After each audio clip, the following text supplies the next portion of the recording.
Hello, everybody. Take your seats. We're going to begin the show.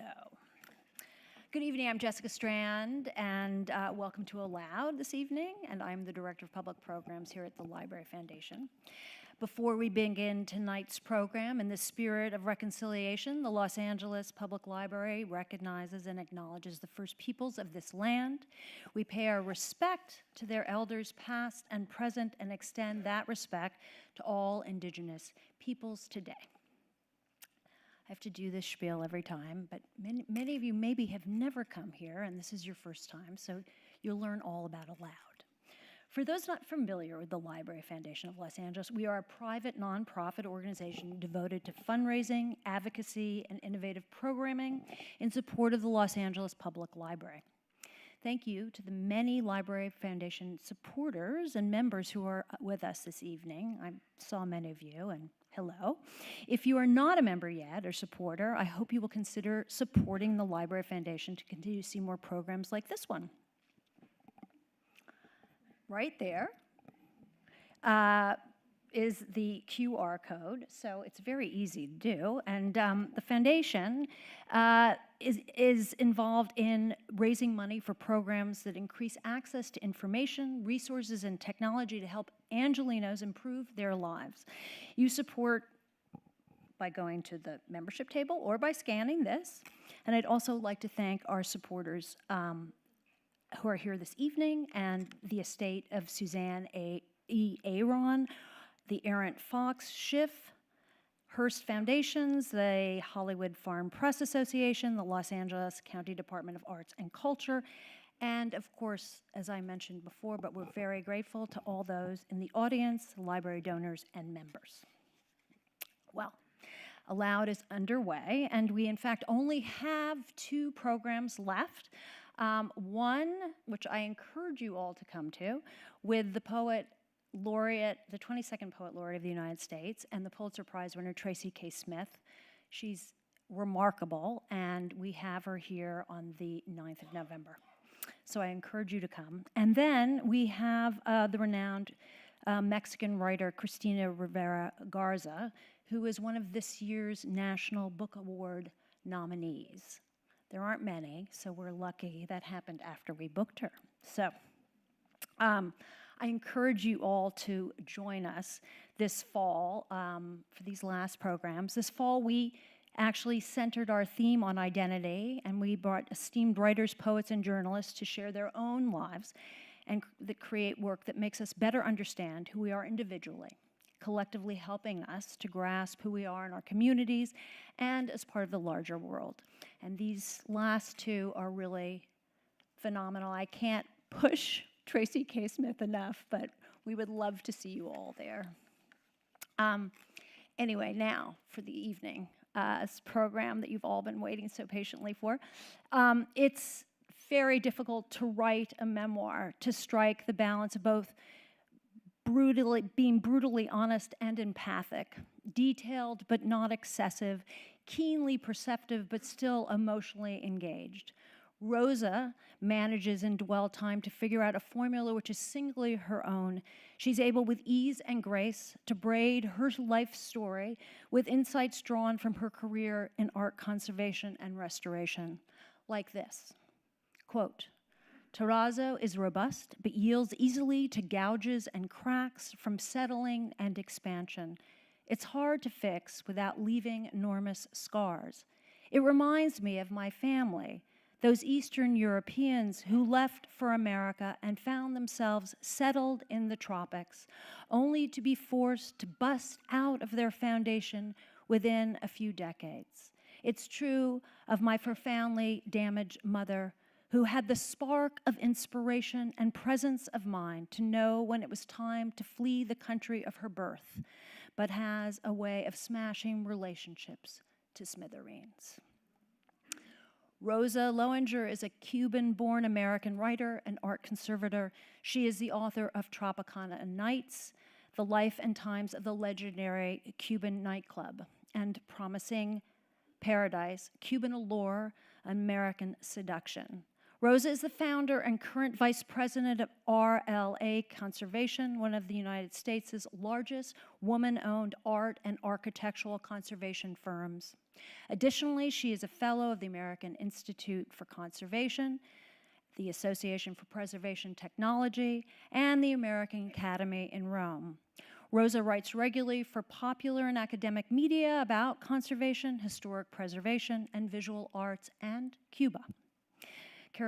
She'll be in conversation with Carolina Miranda, who is a Los Angeles Times columnist focused on art and design, who also makes regular forays into other areas of culture, including performance, books, and digital life. She was the winner of the 2017 Rabkin Prize in Visual Arts, Journalism, and the 2021 I'm never good with these Greek, Sigma Delta Chi Award presented by the Society of Professional Journalists.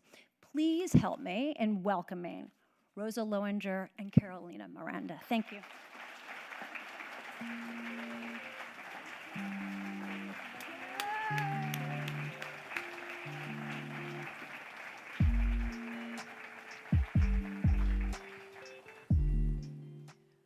So I don't know what the LA Public Library thinks they have done by handing us a stage with 2 microphones, because Rosa and I have been friends for 20 years and we're 2 margaritas in. Is your mic working? My mic is working. Before we get into this, I need to know how many Cubans are here. So, come on, let's have a cafecito cubano. Lots of Cubans. There we go. And lots of art conservators. And lots of, okay, the art conservators represent. Yay! That's right. Oh my God, thanks for the intro music. Thank Yay. you. Thank you so much for being here tonight and being with us. And I am so excited to be here because, like I said, Rosa is a super long time friend. And when she sent me her book to read, I always think of the words of David Carr. Whenever you're sent the book of a friend that's not that good, you know, you're just like, you just smile and wear beige. And when Rosa sent me her book, I was like a few chapters in, and I immediately had to text her. I was like, I am so bowled over by this book. And I'm so excited for you, and I'm so glad that we're here tonight. So thank you for turning out tonight. So one of the reasons I think that Rosa and I became friends, I write about art and architecture, and Rosa is a conservator. Right. Of art and architecture. And I always feel that to hang out with artists is to kind of see the world through their eyes. You see it through flashes of color, or maybe you see it through a conceptual prank, or all of these other ways in which artists see the world. And I think to see the world through the eyes of a conservator is to see the world through materials, you know, through paint, through tile, through steel, through concrete, through plastic, all of these things. Sharks. Yes, through sharks and formaldehyde, which are pretty disgusting. All of these things that require care. And so she has really changed the way I see art. One of the early things that Rosa and I did as friends was go to Art Basel. Yes. And we went to this booth where an artist had an installation by Christoph Buchel, and there was like a slice of pizza. Right. And Rosa's asking the gallerist, like, so how do you conserve that slice of pizza? And it's like, the gallerist is like, we just put some coating on it. We put a coating on it. We put coating on it. And Rosa, as we leaving the thing, she's like, roaches don't care about coating. They're going to eat that pizza. They absolutely are. They'll eat the coating, too. So roaches are so strong. Anyway, we should talk about the book. We can go way off on tangents, and we will. That's a whole separate show. Yes. I want to start with Miami. This book takes us through several continents, from Moldova to Cuba to the United States. And I want to start with Miami, which is where you grew up. Yes. The city you immigrated to is a very different one from the one that we kind of know from the 90s, from like South Beach party scene, art fairs. I'd love to get a sense of what was Miami like when you were growing up there, and how did it shape your worldview? So when I was growing up in Miami, this was like in the 70s, and the 60s too. And Miami was a small town, basically. It wasn't, there weren't a lot of people there. There was a huge influx of Cubans in the early 60s that was literally almost a third of the population of the city itself, and suddenly the city changed. And when I was growing up in my little insular Cuban Jewish world, it was like all about nostalgia for the island lost, for the city lost, for Havana. There was no art world at all in Miami back then. There was no Art Basel, there was no, those buildings on South Beach were essentially rundown motels with no, you know, they were run down. There was no idea that they would be preserved. And so Miami was a place that was about the beach and about immigrants. But it was a place where I particularly felt like, you know, we're here and we're privileged. We're the privileged immigrants. We're not having the problems that everybody else is, so why can't you just get over it and be happy that we're here? So I just wanted to leave. When I was a kid, yeah. When you were a kid. And then you left to go to college in Massachusetts, right? I left to go to college, which was in itself remarkable because my parents were pretty strict Cuban Jews, and there was not really a sense of sending your daughters away to college. You know, if people got as far as Gainesville, that was an achievement. And they literally let me leave to go to college in Boston, and that changed everything for me. But that was remarkable. That was out of character for them. Were there real limitations to what you felt or what was prescribed of women, I guess, within that context of Miami in that era of your family? Sure, except, you know, my mother knows no limits. So any proscription that might have been there, she kind of didn't care. Because she just felt like, you know, do whatever you want. Except, of course, that she put all these other ideas in my head. Do whatever you want, but make sure you get married and have a family and this and that and the other. But in terms of what women could do, yes, it was always very much a patriarchal world, but my mother pays lip service to that and acts very differently, as you can see. What was your mother's ideal job for you? My mom wanted me to be a lawyer. My mother wanted me to be a teacher. She wanted me to be a teacher, like an elementary school teacher. Why don't you be a teacher? It's so reliable. Yes, so, right. You get the summer off. Very convenient, very convenient. I know our parents, immigrant parents always have these like very practical jobs you want to do, and we usually, the first generation, destroys that as much as they can. You know, and then I threw into their lap a profession that like was so weird they couldn't possibly make heads or tails out of it. Yeah. Well, let's talk about that. Yeah. I definitely want to talk about that profession because, you know, this book is your profession is about conservation, which is, like you said, an obscure profession within the realm of art. And in some ways, it's the opposite of art. Art is about making a mark, and conservation in some ways is about the opposite. And there's this great paragraph that Rosa has in the book where she writes, "Our job was not simply to repair things. Our task was to do our work in a way that nullified our presence, refrained from fanciful interpretations, and remain reversible. Reversibility, especially, was fundamental. Everything we used or did had to be removable by someone else in the future. What a moving, transcendent idea." And so, with that in mind, you know, let's do a 101 on what conservation is and what drew you to it to begin with. Okay.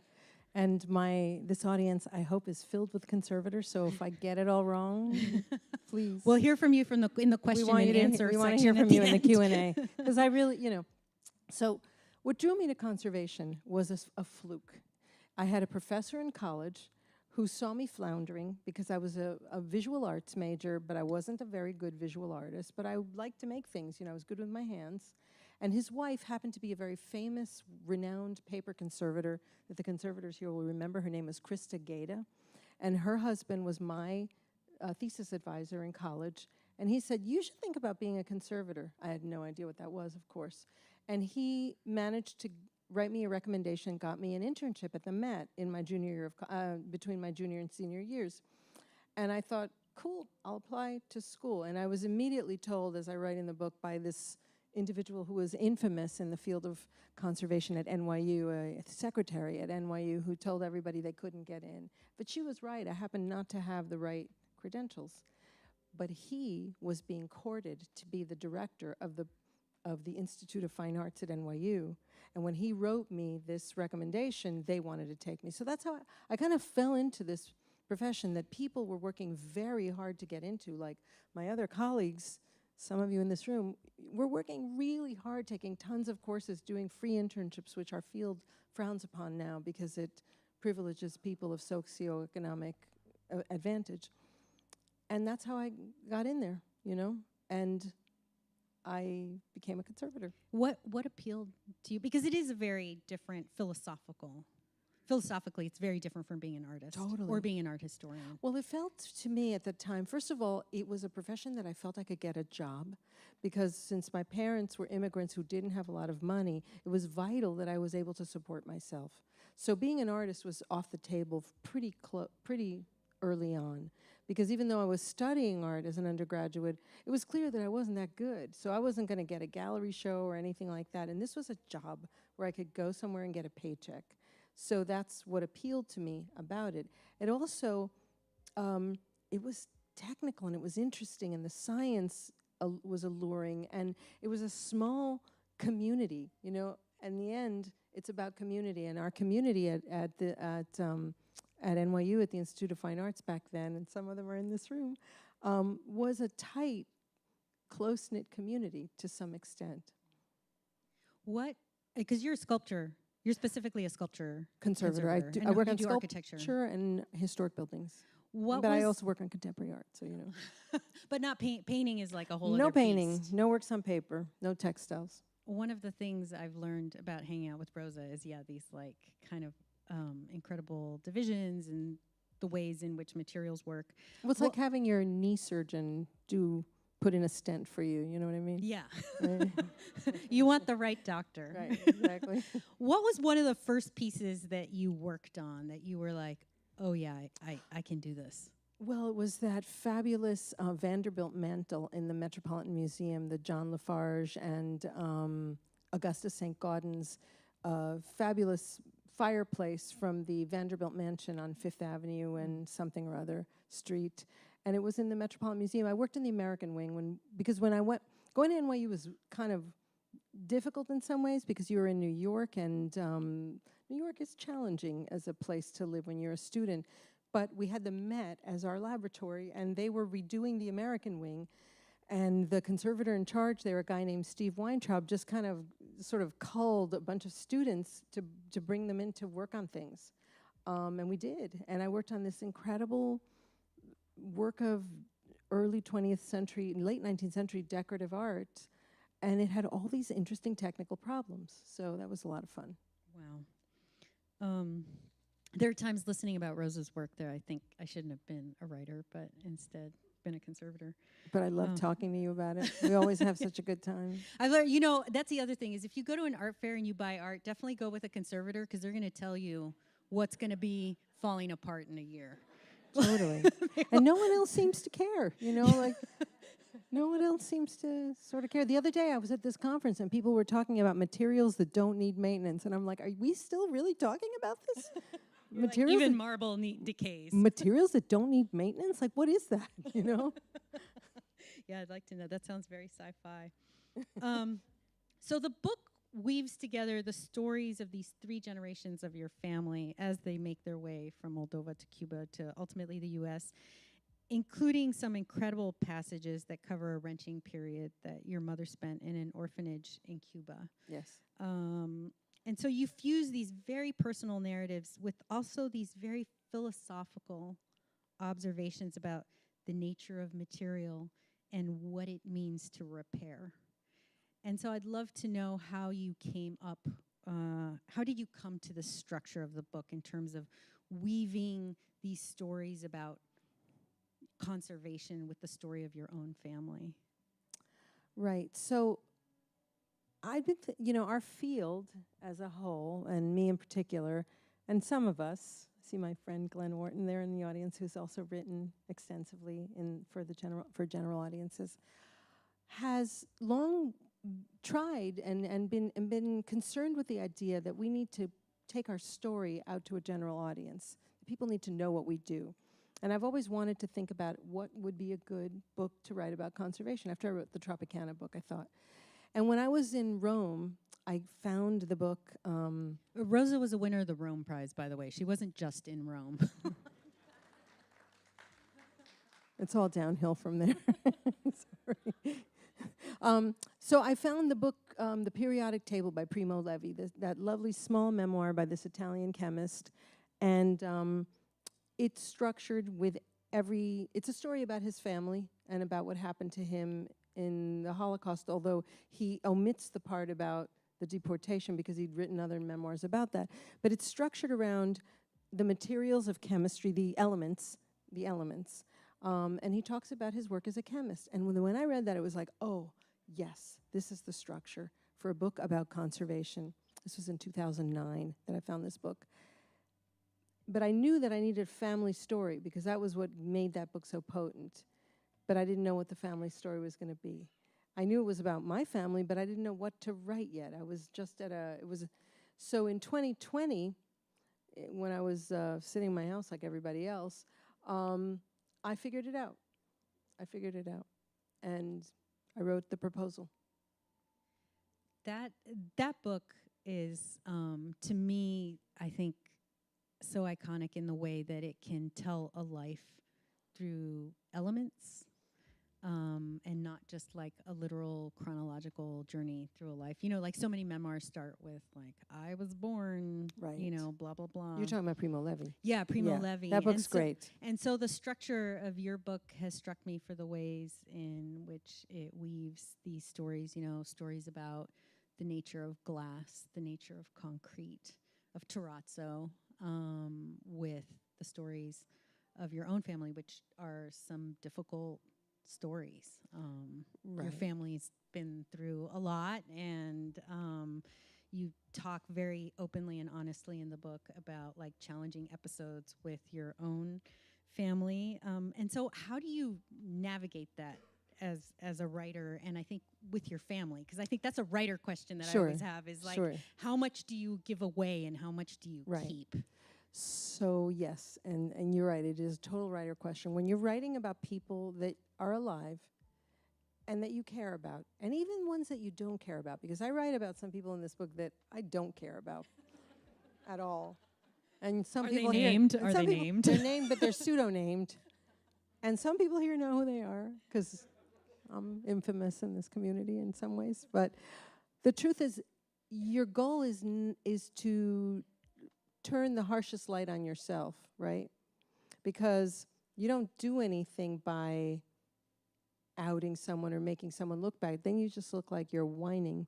But when it comes to, say, your own parents, if you don't write with compassion, even when you're telling the stories about times when they were terrible, you've not done the job of the whole idea is that like the book is about repair, and the book is intended as a repair, you know? So, and then the other thing is you tell as much as you need to without going too far. You tell as much as you need to have an honest narrative, but you don't have to sort of reveal every detail that could possibly be unpleasant or embarrassing. And I also thought it was very important to check it out with people that were in it. Now, your father died a couple years back. Right before the pandemic. Right before the pandemic, but your mom is still... She's still going. Alive. She's still going. Ilda Pereshenski. Ilda Pereshenski. Lowinger. Make no mistake. She has made me dinner. Ilda always has the best hairdos, by the way. Just so look her up. The best when hair, you're in the Miami. best nails. Yes. What has this experience been like for her? Seeing the She's story out in the world. So, you know, she's a main character in this book, and my troubles with her all along are a major part of the story. And I knew, and she knew I was writing it because she also shared a lot of stories that are in the book that I didn't know about that are kind of wild and amazing. But at a certain point, I knew she needed to read it before it went to the final edits, because if there was anything that she truly objected to, I was going to have to figure out how to fix it. So I gave her the manuscript, but I did it a little bit, I did it carefully. I gave it to her in pieces. I didn't give it to her as a straight narrative. I gave her this piece and then that piece, and I saved the hardest thing for the end. The part where she was at her most frightened when we came from Cuba. And because my mother was raised in destitute circumstances and found a modicum of safety when she married my father, but the Cuban Revolution upended all of it, and it was extremely trying for her. So she was a little bit upset. She said, like, I didn't do that. I wasn't like that. But then she immediately went to, was I really like that? Because, you know, when fear can make you act in a certain way where you even forget what you're doing, and that was the truth with her. And then when she read it in its full form, she had the same reaction again, but of course, being my mother, she said, it's fine. If it's going to make you money, that's fine. as if, you know? Si vas a hacer dinero, no hay problema, you know? Your mom has serious main character energy. Totally. She is Hilda, protagonista. So going back to the issue of Cuba, which you Yes. mentioned earlier on, the country you left when you were not quite 5 years old. Right. What vision of Cuba did you receive from your parents when you were growing up? And how did it compare to the Cuba that you went back to as a professional? Because Rosa has done a lot of conservation Well, work I've never in Cuba. actually been able to touch anything. I've never been actually able to fix anything.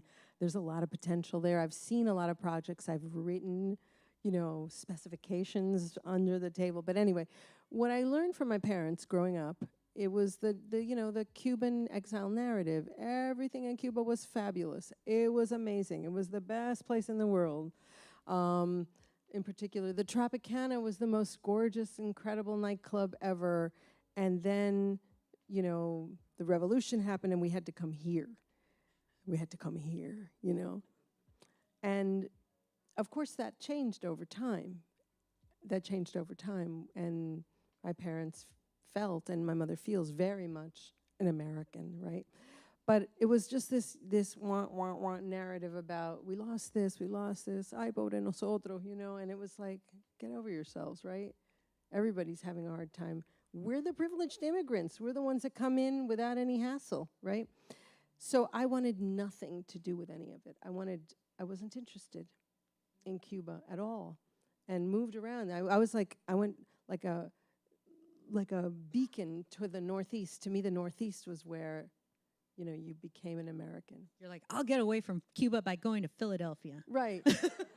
Well, it was first like Boston, New York, Philadelphia. It was like the three bears, you know. Boston, too many students, too cold. New York, oh, too much. New York, you know, I'll never make it here. And then Philadelphia was like just right. But then we had to leave Philadelphia. And you know, what's her name? And I write this, the novelist, the Nigerian novelist, Chimamanda Ngozi Adichie. She writes beautifully about Philadelphia as a place that still can welcome you, as a place that is gentle on you, on the immigrant. But then what happened was, through a series of different coincidences, there was the American Institute for Conservation, which, shout out to the AIC, they're a great organization. They are our professional organization. Used to publish their bulletin, and one day I remember seeing a tiny ad for a preservation conference in Cuba in 1992. This was after the fall of the Soviet Union, when Cuba was reeling in this period called El Periodo Especial, which was just, 92 was horrible. Anyone who lived through that here knows. And I went to this conference, and when I got to Havana, my mother was raised in Old Havana, which she described as horrible, because she lived in a tenement house with rats and shared toilets and, you know, rusting ironwork and, you know, poverty. And I walk into this colonial city that looked like Europe. I couldn't believe it. I was just overwhelmed by the amount of amazing historic buildings in that city. And I was like, how could no one have ever told me about this? But they didn't see it that way, you know.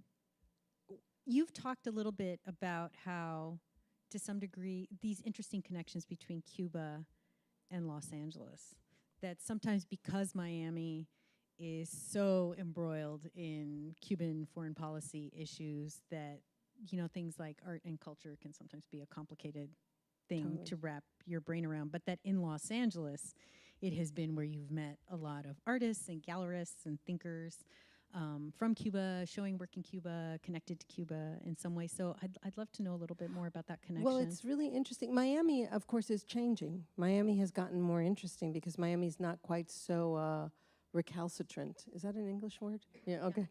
Just it is. We say it is. So, but in LA, you know, I have a great cohort of people, friends. I see them all here. And LA has a really interesting community of Cuban exiles and Cubans who are who are first generation born here that work in the creative world. And more importantly, in the 90s, I guess, yes, in the 90s, Cuban artists from the island, their first big shows were here in LA at the Couturier Gallery. Daryl's here in the audience, and the Iturralde Gallery. These were the first galleries to really bring Cuban artists to the United States. They weren't showing in Miami for sure, and not really in New York either, except in museums. These were the galleries that represented these artists. So it became this kind of interesting thing here. Yeah, and I just wrote out about Alexander Arrechea, a Cuban-born artist who has a show at MoLA right now. The idea that he has, and he used to be part of the collective Los Carpinteros, and when he split from Los Carpinteros, his first work was done here in LA. And Los Carpinteros showed at LACMA. One of their big shows was shown at LACMA. So the city has had, you know, you don't think of it as the city as having this like innate connection to Cuba, but it's very interesting how it served as the stage. Exactly. For artists. And was important for these artists too. Yeah. And of course, let's not forget Al Nodal was the head of cultural affairs, Adolfo Nodal, who is Cuban. Yes, very important. And he's done a lot of work in Cuba as well. Like Indeed. Restoring neon and doing all of these like really interesting projects. I think this gets at like this really interesting, and you and I have talked about this a lot. I mean, what's interesting about this conversation is that so many of these issues Rosa and I have hashed out in conversations over Merlot and ice cream, remember? Yes. Whatever terrible foods I'm showing up with. No, Carolina, I do have to share the one thing you once said to me. We went to an ice cream store. We went to an ice cream store somewhere in Hollywood, I think. It was some Latino. It was Helados Pops. Helados Pops. And I walk into the store, and they have all these flavors, and they say... It's a Latin American ice cream shop, so all the flavors are like typical. Right. And they have mamey. Mamey is great. And I said, okay, I'll have mamey. And they served me something that's like pale yellow. And I said, that's not mamey, because mamey is bright pink to those of us who know mamey. And they said, no, it isn't. That is mamey, because apparently that word is used somewhere else to mean. And I said different to fruit. Them, and I couldn't, I just didn't think twice. I just said, Señora, yo soy cubana, and I know what mamey is. And Carolina said, the definition of a Cuban is someone who is right just because they're Cuban. I am Cuban, and therefore I know. I'm Cuban, therefore I know. It's no lie. No lie. But I think, you know, these conversations, we've had this conversation before, and these stories of your family and their own immigration stories from Europe to Cuba and the United States are this kind of great example of the very complicated nature of Latinidad. And that Latino is not a race, but an ethnicity, and a very kind of clumsy one at that, because it covers an entire continent and all kinds of races and mixtures thereof. You're Jewish and Cuban and born in Cuba and raised in Miami, but with deep roots in LA. And so I'd love to get a sense of how you navigate that. Because I feel like in Miami, it's easier. Miami, it's like a no-brainer. People look at me, and they'll just talk to me in Spanish. They don't even think twice about whether they assume you're Spanish speaking first, and then they go to English if you say what.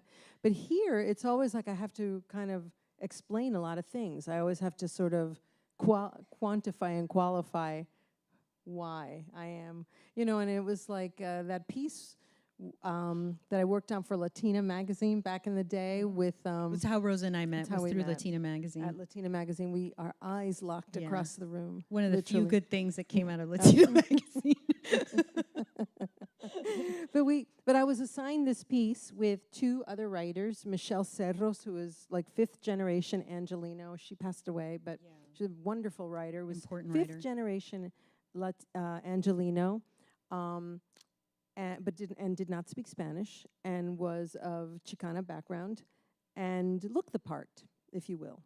Then there was me, Miami, Cuban, perfect Spanish speaker, fluent, and looks like this. And then there was Veronica Chambers, who was Afro-Caribbean from Panama, also didn't speak Spanish, and the piece was called "Will the Real Latina Please Stand Up?"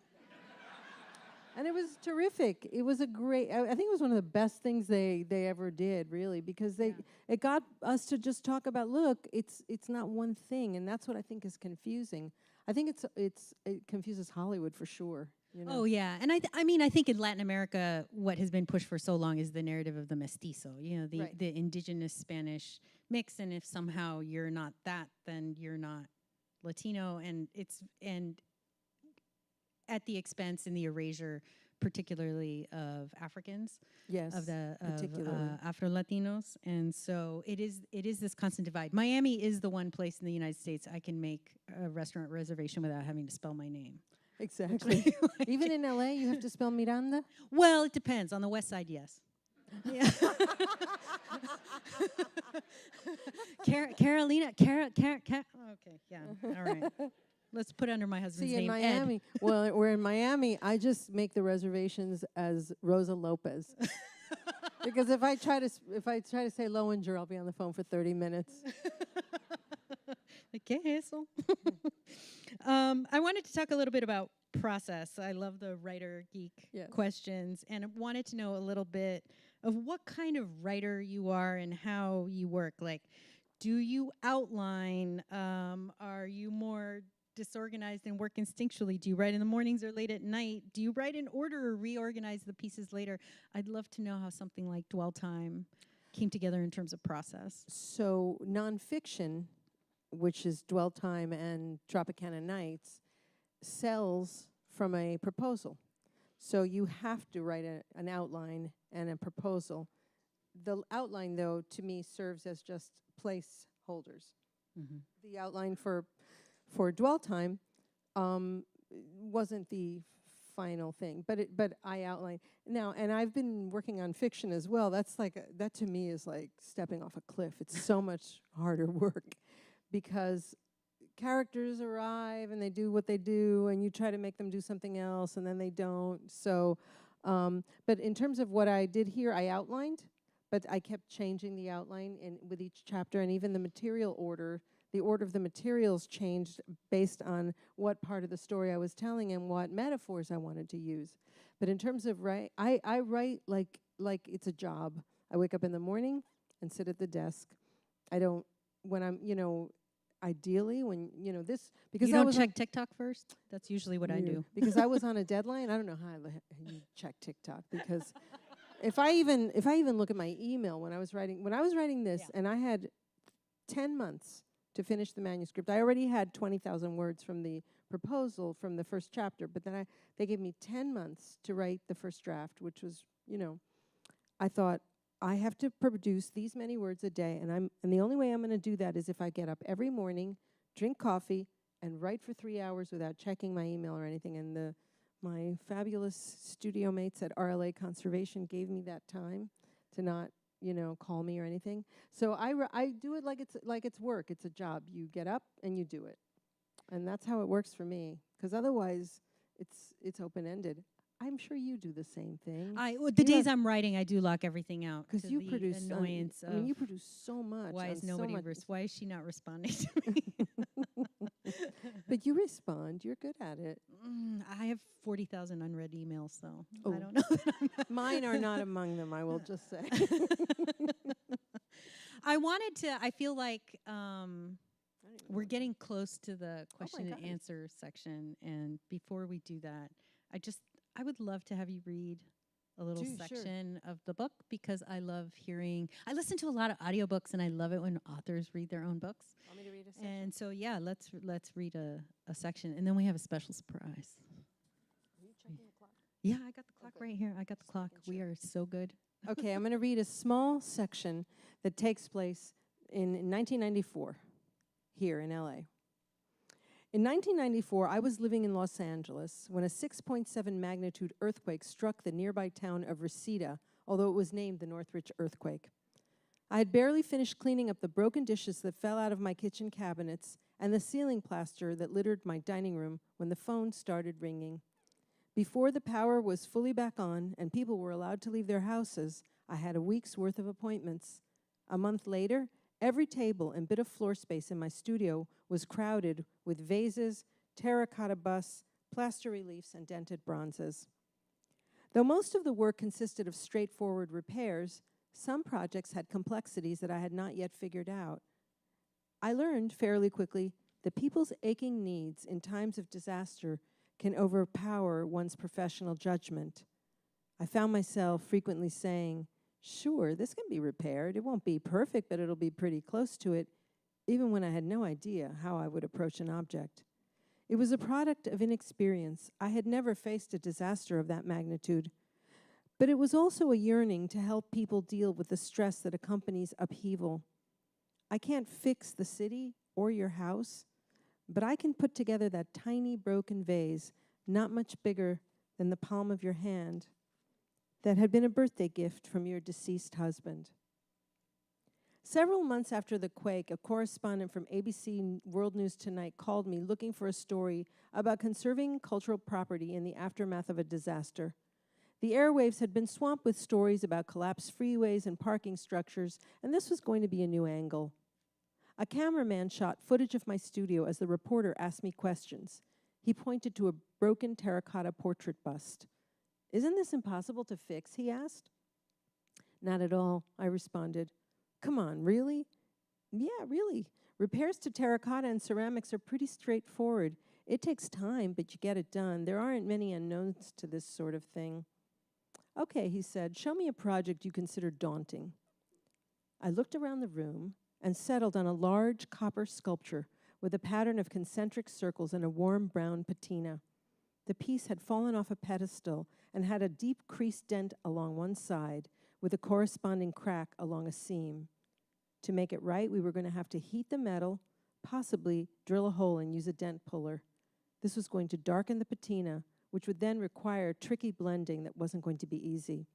I explained all of that to the reporter. He actually asked the right questions.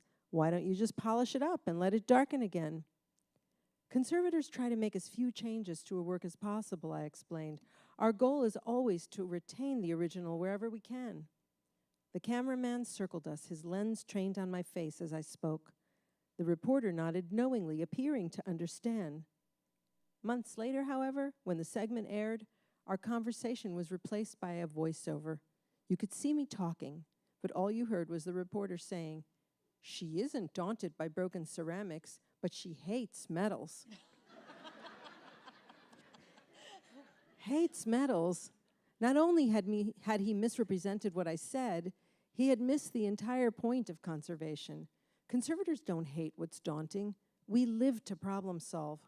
We unpack the structure of the physical world, untangling the nature of deterioration one step at a time.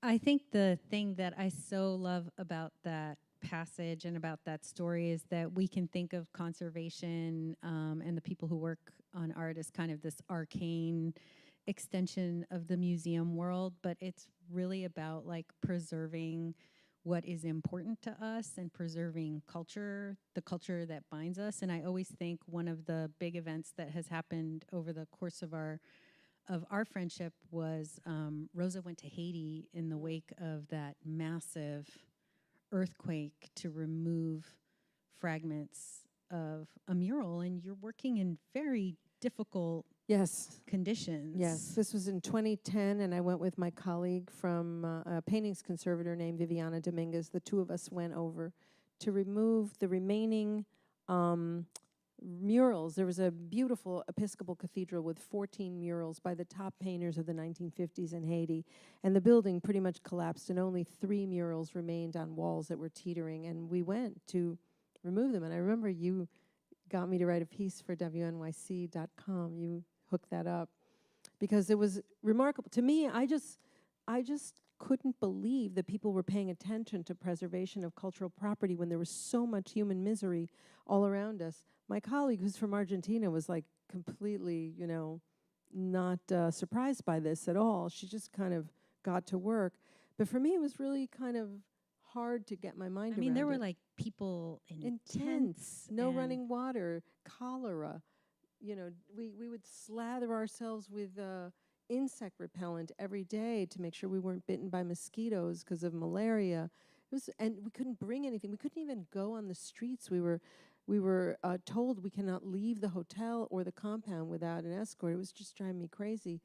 But I asked this question of an architect who was involved with the project, and she literally gave me a withering look and said, listen, we've lost everything, and we have little bits of our culture that remain, and we must preserve them. And I really started to feel the power of people hanging on to cultural property at a moment when everything else seemed to be going away. Especially important at this moment. Yeah. Right. So with that, I feel like we've talked about art and conservation, and sometimes it's nice to see the art and conservation. So before we go to questions, we've just prepared like a flash. We're going to do a little flash slideshow of like a few Rosa things in action. So I was wondering, we're just going to go through it's just a few images. Just like 5 or 6. Okay, so here, tell us what's going on in So over that's here. me at the Watts Towers in the early 1990s. Carolina likes my hairdo. I think she looks like she's in a hip girl band. I could have been. I'm here for it. Yeah, What so were you doing on there?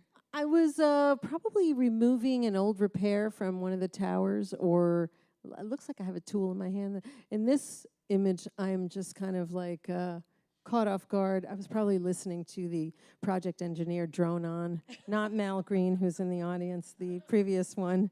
But I mean, I think talk about maintaining culture, these towers. Yeah, the towers are, the towers have been this ongoing situation in LA because they're remarkable cultural pieces. They're like the most important work of outsider art just about anywhere.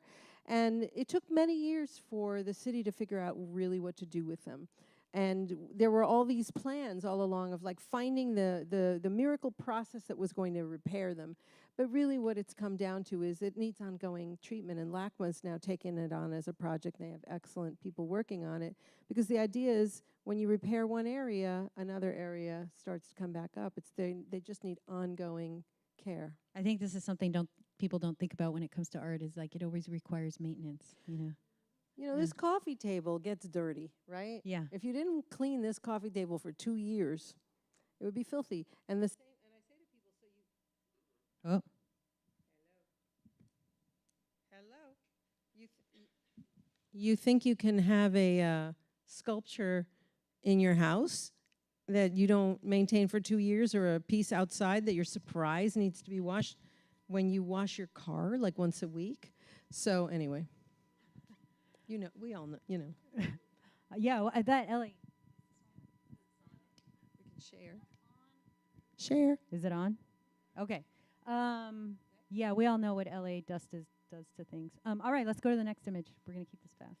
Oh, so this people may recognize from Santa Monica. That's that Paul Conrad sculpture that became the subject of like great controversy several years ago, because apparently some city safety guy saw somebody climbing on it, and everybody freaked out, and they started doing all this testing and worrying about whether the piece could actually remain in existence. Luckily, there are some good people that, a lot of work was done to make sure, and the piece is fine. It needed a little bit of work, but it's fine.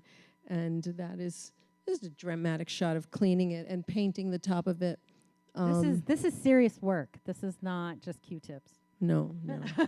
No, the work I do is non-Q-tip work, unless I work on big things, big things. So you need a flamethrower. All right, let's go to the next one.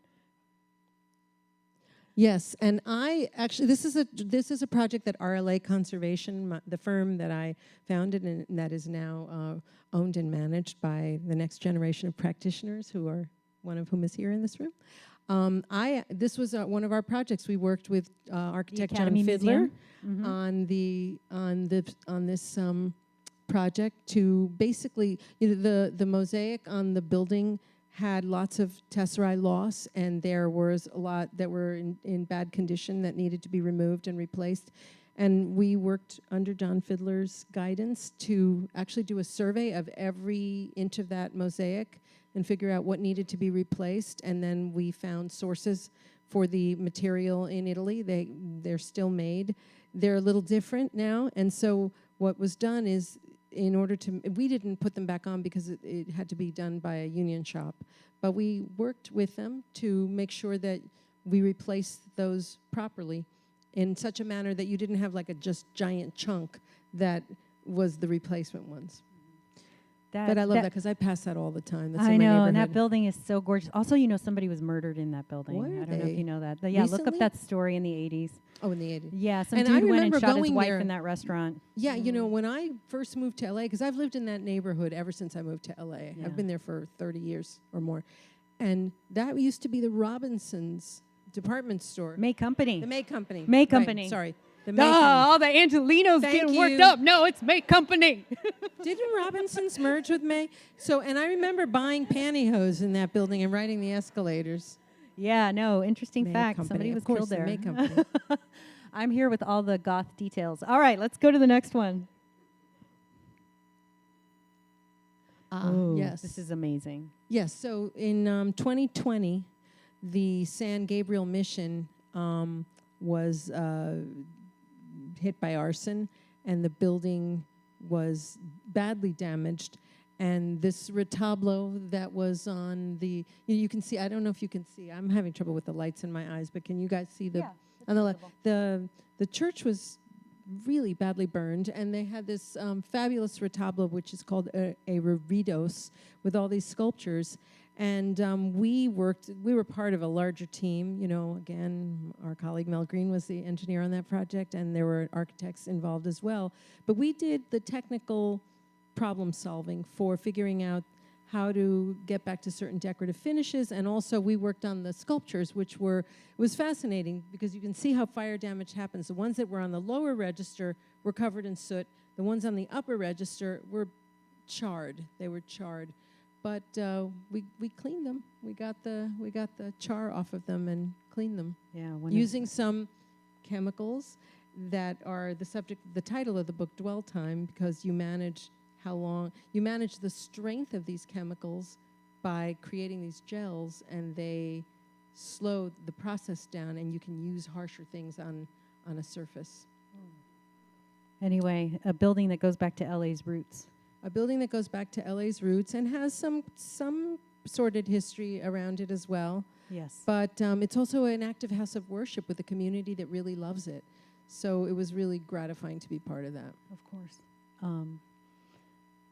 I think we have a couple. Oh, yeah. Oh, I love this photo. This is nothing like some vandalism. Yes, this is the city of Beverly Hills, Tony Smith sculpture in the park, and our firm, RLA Conservation, takes care of the sculpture collection for Beverly Hills. And in 2020, when everything got hit, that is the new president, Christina Varvey, and the new vice president, Nelson Hallenquist, the two co-owners of the firm, cleaning some vandalism. Some gnarly graffiti off the... anyway, when you hear about vandalism that happens, it's a conservator that goes in and takes care of it. In 2020, one of the things that was interesting is we really had to think, well, what if some sculptures were vandalized and they wrote Black Lives Matter on it? What were we going to do about that? Because, we felt strongly that was an important thing to... Luckily, we only had to deal with obscenities. We were spared. All right, I think there is one more.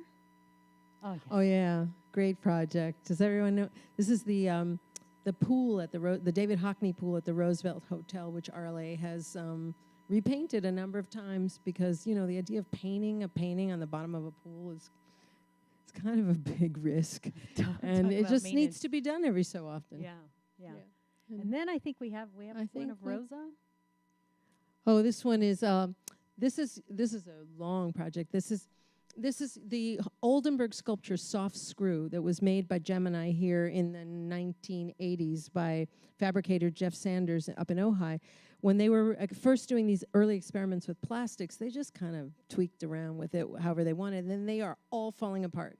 And they are all falling apart in exactly this way. They're melting to pieces. And so the only way to really conserve these works is to have them refabricated. And luckily, the original fabricators there, Oldenburg's studio, Oldenburg himself actually approved it, and Gemini approved it, so that's that. And then I think there's just one more of me. I do like the idea of a museum of melting objects, though. I think Glenn, don't you collect like burnt plastic or something like that? Yeah. Oh, you do? Conservators like to collect all kinds of weird shit, And then here we are. This is how delicate. That's me in Hawaii cleaning a sculpture. I love that photo of myself. I still use it, even though, it was a long time ago. Anyway, it's hoses, flamethrowers. Hoses, torches, right. All kinds power of tools, Yeah, it's serious business. It's serious business. Why I appreciate Exactly.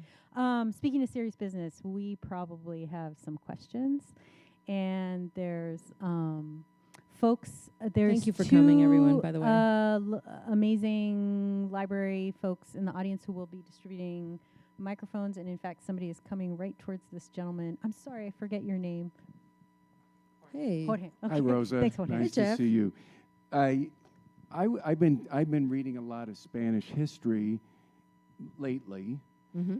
and the history, of course, of Cuba is inseparable from the history of Spain, and so many of our other Cuban friends, whether they live there, there's this relationship that Cuba has, a very powerful relationship still, and there's this really strange history with the Jewish people. Now, I know that your parents or your family, I've only got part of the way into the book, but your family isn't really from Spain, right? Not at They're all. from other parts of Europe. Yeah. But nevertheless, Spain has this very bizarre history, including the Inquisition and the Reconquest and the history that the Spaniards had with the Moors.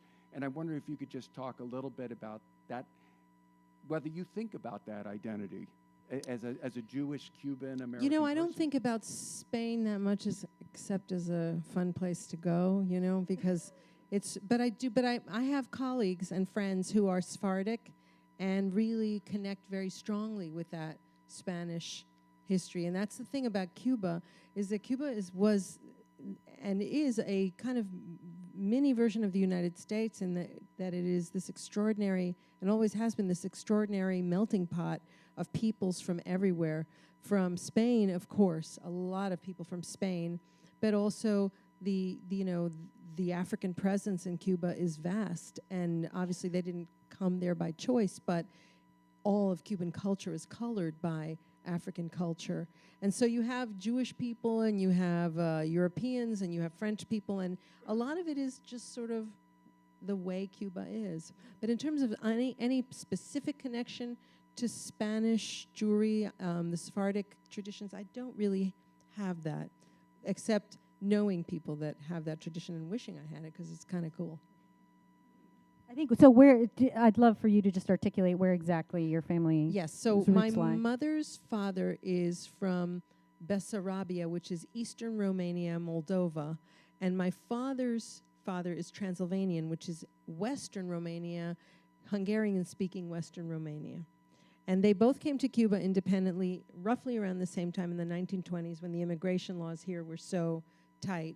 And they were literally like, you remember that show about the identical cousins, where one was like wild and a party girl and the other one was studious? That's what my two grandfathers were like, completely different in their approach to Cuba. My mother's father just found Havana just alluring, exotic, fun, sexy.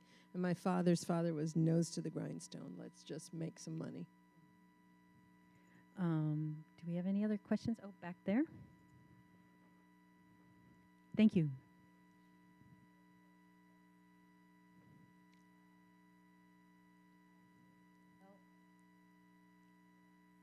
I bet I can. I bet if you speak loud, we'll. If you speak Go ahead loud, and we'll speak hear loud, you. and I'll repeat the question. Oh, there we go. There we go. Aloud being the name of this program. All right, now I got a microphone. Well, I'm lucky because I know this book. So, Oh, but- Kristen! Oh my Yeah, God, it's you. me. It's me. And I'm going to duck out of here in a minute. So this is kind of my way to say goodbye too. But I'm going to see you next week in Chicago. Rosa and I are following each other around the country. But I would love for you to share the story of the tiny candy dish. And also how I think that relates so much to your experience in Haiti and this idea of, especially in exile, how we hold on to these small things and why materials and art, even when it's a silly crystal candy dish, means so much to cultures and especially to immigrant cultures. Sure. So I have to say, Kristen McGinnis, who is sitting there, was a fabulous writer and a publisher of Rise Books. And Kristen was my book coach for this, for the writing of this proposal, and helped shepherd the whole manuscript along, and it would not exist without Kristen. Thank you. And Kristen has a wonderful novel that just came out, too. So, and what Kristen is referring to is my last chapter, which is Glass. And I talk about this crystal candy dish, a cut crystal candy dish that my mother has always had in the house. It's a hideous object if you saw it. You know, picture it. It's like a basket with a handle that you can't really use. Are like the mints petrified in it? That's like an old lady. No, because they're eaten. We eat them. They're not petrified. But this thing is just massive, and it's heavy, and it's gaudy. And my mother brought it from Cuba because her uncle gave it to her as a wedding present. Her uncle, who was a diamond cutter in Cuba, gave it to her, and so she brought it with her when she came from Cuba. The most useless thing you'd ever think to bring. And I write about it how, that's basically the story. I write about once almost breaking it, and I was spared by some angel, because if I had broken it, there would have been total hell to pay. But yeah, that object kind of closes the narrative. And I think you talk in the chapter, I don't want to give it away because it's the last chapter, but about the complicated nature of glass to repair. Yeah, there's conservators in this room. Does anyone here like repairing glass? No, it's horrible. You never get it right. It's always impossible. Sometimes you have to do it because it's an important object, but it's never what you want to do. A gentleman over here. Thank you.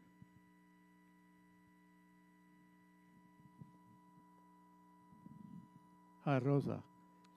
A few years ago, I was at Bergamont Station because SciArc had a program or a project there about infill in Havana. And there was a young architect, Cuban American, that designed a really fabulous infill project. It was very glassy, very modern. So where do you draw the line when the infill project is totally out of context, or do we recreate or at least observe some of the historic elements along the Prado, especially because there's a lot of projects that are awful along the Prado that it just cringe. I'm an architect, and so it hits my anyway. That's the question. So Havana is a city that has a great deal of remaining historic fabric, but there are many buildings that are damaged, possibly beyond repair. There are buildings that have collapsed, and cities need to move forward. Cities, even a city like Rome, that is so dense with historic fabric, does have to have infill. The idea would be for it to be done beautifully, you know what I mean? There's been some not such nice buildings done on Prado, and certainly there are buildings out of context all over Havana. How many people here have been to Havana, by the way? Ooh, a lot. Okay. That's right. Yeah, and so the idea about, there has to be infill, because the city's population is growing, buildings have to be repaired and new things put in. there are many good minds in Cuba that are thinking about ways to do that. Good architects like Universo Garcia, Eduardo Luis Rodriguez, that are thinking about ways to make that happen. Unfortunately, just like happens here, you don't always get the best building. You get the building that the developer wants to put in there. And when people sometimes say to me, well, why aren't they doing the right thing in Cuba? And I think, well, why aren't we doing the right thing here? Because that's the issue. But obviously, it should be good buildings.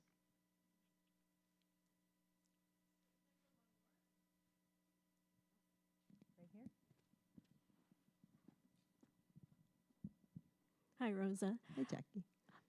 So early on, you and Carolina mentioned how, our parents, for at least first generation people, they want you to be lawyers or, big other positions, doctors. And then at a certain point, I hope that the parents recognize that, oh, you're actually quite successful at what you do. At what point was it for you and your parents? or is it still happening? No. When they saw, I remember exactly when it was when I started showing up on the news in Miami. When I would be talking about the Miami Marine Stadium and I'd show up on the news, on the television, or when they found out that our firm had 25 employees, or that we had 2 offices, then that's when it really started to kind of happen. Although they were never really quite sure about it, they were never really. My brother's an optometrist. My brother's like a well-known optometrist in Miami because he works at Costco. He has this office at Costco, and he has 3 offices. He's like, everyone knows him. People say to me, "Is your brother in the eyeglass business?" And they get that. They understand exactly what that is, but they have no idea what this is about. They'll say, you're fixing, what's there to fix there? Especially what really blows their mind is contemporary art. They don't understand it. Why, if it was just made, why do you have to fix it? What are you doing to that shark? Yeah. No, I wouldn't even talk to them about the shark. However, I do talk to them about the gold mammoth at Faena. This thing, the Damien Hirst at Faena, because that's sort of the gift that keeps on giving because it's in a glass case by the ocean. What can I say? They think a lot of that is sort of crazy, but I try to put it in context of look, that my mother loves jewelry. My mother likes cocktail rings and earrings and stuff, and I sort of say, look, it's a version of the same thing. You love jewelry, and people love works of art that they find glamorous and beautiful. They're still not totally sure. Oh, I think we have one more. Hi, Raphael. Okay, I'll repeat the question just so we get it on audio. Rosa has been a friend of our families for many, many years. We share many, many common traits to our mothers, some good and some bad. But I really just wanted to say that I may be the only person in this audience that really doesn't understand art conservation. Still? Oh. Even after tonight?